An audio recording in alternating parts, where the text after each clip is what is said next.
বৈশাখ মাসের হরিশ মঙ্গলচণ্ডী ব্রত। ব্রতের দ্রব্য ফুল, তুলসী পাতা, দূর্বা, আতপ চাল, কাঁঠালি কলা, মালা, ঘট ও আম পাতা। ব্রতের সময় বৈশাখ মাসের প্রতি মঙ্গলবারে এই ব্রত করতে হয়। সধবা অথবা বিধবা দুই শ্রেণীর মেয়েরাই এই ব্রত করতে পারে। ব্রতের বিধান: বৈশাখ মাসের কৃষ্ণ ও শুক্লপক্ষের মঙ্গলবারে যথারীতি পুজো ও ধ্যান সহযোগে এই ব্রত করা উচিত।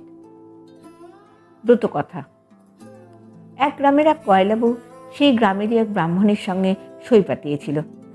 এদের মধ্যে ভাব ছিল খুব। প্রত্যেকবার বৈশাখ মাসে ব্রাহ্মণী হরিশমঙ্গলচণ্ডী ব্রত করতেন আর গয়লা বউ তার ব্রত করা দেখত। এইভাবে কিছুদিন যাবার পর গয়লা বউয়ের এই ব্রত করার খুব শখ হলো। সে জিজ্ঞেস করলো, এই ব্রত করলে কি হয়? ব্রাহ্মণী তার কথা শুনে বললেন যে এই ব্রত করলে জীবনে কারোর চোখের জল পড়ে না, উল্টে তার সারা জীবন কেটে যায় খুব আনন্দে। গয়লা বউয়ের আর আনন্দ ধরে না, সে ধরে বসলো ব্রাহ্মণীকে, সেও এই ব্রত করবে। ব্রাহ্মণী বললেন, তুমি পারবে না সই, এই ব্রত খুব কঠিন। কিন্তু গয়লা বউ তার কোনো কথাই শুনল না। শেষ পর্যন্ত ব্রাহ্মণী বাধ্য হয়ে তাকে ব্রতর সব কথা বলে দিলেন। এরপর বৈশাখ মাস পড়ার সঙ্গে সঙ্গে গয়লা বউও হরিশমঙ্গলচণ্ডী ব্রত করতে আরম্ভ করলো। এইভাবে দুটো ব্রত করার পরে মা মঙ্গলচণ্ডীর তার উপর দয়া হলো, আর তার সঙ্গে সঙ্গে ঐশ্বর্য, সুখ, সমৃদ্ধিতে ভরে উঠল সংসার। এর আগে গয়লা বউ খুবই গরিব ছিল। এখন তার ধন দৌলত হওয়ার ফলে সে কেমন যেন ব্যতিব্যস্ত হয়ে পড়ে। সে আর সহ্য করতে পারল না তার অবস্থারই পরিবর্তন। এখন খানিক কাঁদবার ইচ্ছে হয় তার, কিন্তু যার এত ঐশ্বর্য তার কান্না আসবে কেমন করে? শেষে গয়লা বউ আবার গিয়ে ব্রাহ্মণীকে ধরে বসলো, সই, আমি আর এসব সহ্য করতে পারছি না, ইচ্ছে হচ্ছে খুব কাঁদি, তুমি আমায় বলে দাও সই, কি করে আমি খানিকটা কাঁদতে পারবো? গয়লা বউয়ের কথা শুনে ব্রাহ্মণী তো একেবারে আশ্চর্য হয়ে গেলেন। তিনি বললেন, সে কিরে সই, তোমার এত সুখের সংসার হয়েছে, আনন্দ ভোগ করছো, এতে কাঁদতে আবার কেউ চায় নাকি? এই যে হরিশমঙ্গলচণ্ডী ব্রত, এই ব্রত করার ফলে শুধু আনন্দই হয়, কান্নাকাটি এর কাছে আসতে পারে না। আমি তো আগেই তোমায় বলেছিলাম এই ব্রত করা খুব কঠিন, তখন তুমি শুনলে না, এখন কাঁদতে চাইলে চলবে কেন বলো? গয়লা বউয়ের তখন প্রায় পাগলের মতো অবস্থা। সে বললে, আমি কাঁদতে না পারলে তো বাঁচবই না, তুমি বলে দাও কি করে আমার কান্না আসবে? সইয়ের কথা শুনে ব্রাহ্মণী খুব চিন্তিত হয়ে পড়লেন, কি বলবেন কিছু ভেবে পেলেন না। এমন সময় তার চোখে পড়লো একটু দূরে একটা চাষের ক্ষেত, সেখানে অনেকগুলো লাউ আর কুমড়ো ফুলেছিল। ব্রাহ্মণী গয়লা বউকে বললেন, যাও সই, ওই ক্ষেতটা দেখা যাচ্ছে খুব লাউ আর কুমড়ো হয়েছে, ওই ক্ষেতে গিয়ে লাউ কুমড়ো তুলে নিয়ে আসো, তাহলে চাষারা খুব রেগে গিয়ে তোমাকে খুব গালমন্দ করবে, তাহলে তোমার কান্না পাবে। সইয়ের কথা মতো গয়লা বউ তক্ষুনি ছুটে গেল এবং লাউ কুমড়ো ছেড়ে নিয়ে এলো। কিন্তু এতে আসল কাজ কিছুই হলো না, বরং উল্টো ফল হলো। মা চণ্ডীর দয়ায় গাছগুলো আবার সতেজ হয়ে উঠলো। চাষাদের খুব আনন্দ হলো। তারা গয়লা বউয়ের কাছে গিয়ে বললে, মা, তোমার হাতের ছোঁয়া লেগে আমাদের মরা গাছগুলো আবার জ্যান্ত হয়ে উঠেছে, তুমি মা সাক্ষাৎ লক্ষ্মী। এর ফলে গয়লা বউ কাঁদবার সুযোগই পেল না। সে তার সইকে গিয়ে সব কথা আবার জানালো।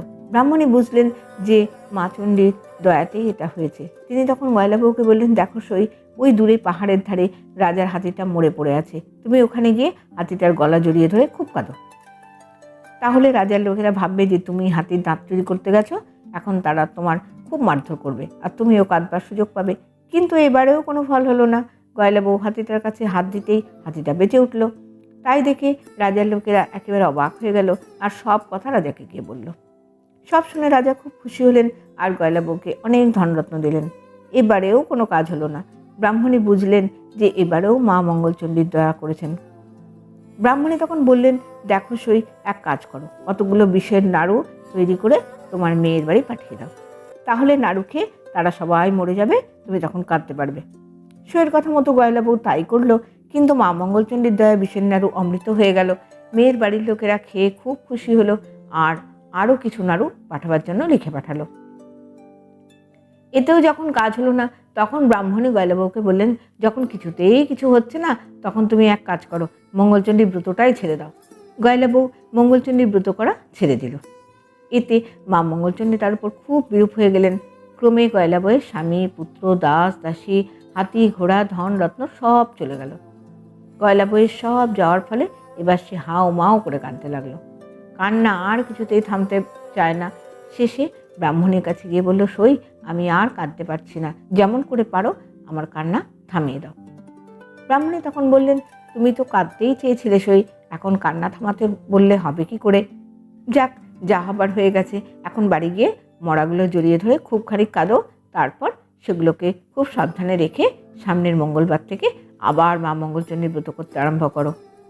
সুয়ের কথা শুনে গয়লা বউ বাড়ি ফিরে ব্রাহ্মণের কথা মতো সব করলো, আর খুব খানিক মাথা খুঁটে কাঁদবার পর মা মঙ্গলচণ্ডী স্তব করতে লাগলো। এরপর মঙ্গলবার আসতে সে খুব শুদ্ধাচারে মা মঙ্গলচণ্ডীর ব্রত আর স্তব করলো। সবশেষে 2 হাতে মার ঘট ধরে মাকে খুব ডাকতে লাগলো। এমন সময় সে শুনতে পেল কে যেন বলছে, আর কখনো এমন কাজ করিস না, যা তোর আর কোনো ভয় নেই। এই ঘটের জল মরাগুলোর গায়ে ছিটিয়ে দে, তাহলেই সবাই বেঁচে উঠবে। ঘটের জল ছিটিয়ে দেওয়ার ফলে গয়লা বউয়ের সবাই মা মঙ্গলচণ্ডীর দয়ায় বেঁচে উঠল আর তার আগের অবস্থায় ফিরে এলো। গয়লা বউ তখন খুব শুদ্ধাচারে মার ঘরটি তুলে রেখে ছুটে গেল ব্রাহ্মণের কাছে, তাকে সব কথা জানালো আর তার পা ধরে আশীর্বাদ চেয়ে নিল। এদিকে গয়লা বউয়ের এই অবস্থার পরিবর্তনের ব্যাপার দেখে পাড়াশুদ্ধ সবাই অবাক হয়ে গেল আর গয়লা বউকে ধন্য ধন্য করতে লাগলো। ব্রতের ফল হরিশমঙ্গলচণ্ডীর ব্রত যে নারী করে, সব দুঃখ চোখের জল তার দূর হয়ে যায়। ভিডিওটি শুনে যদি আপনাদের ভালো লাগে তাহলে একটি লাইক দিয়ে অবশ্যই চ্যানেলটিকে সাবস্ক্রাইব করবার অনুরোধ রইল।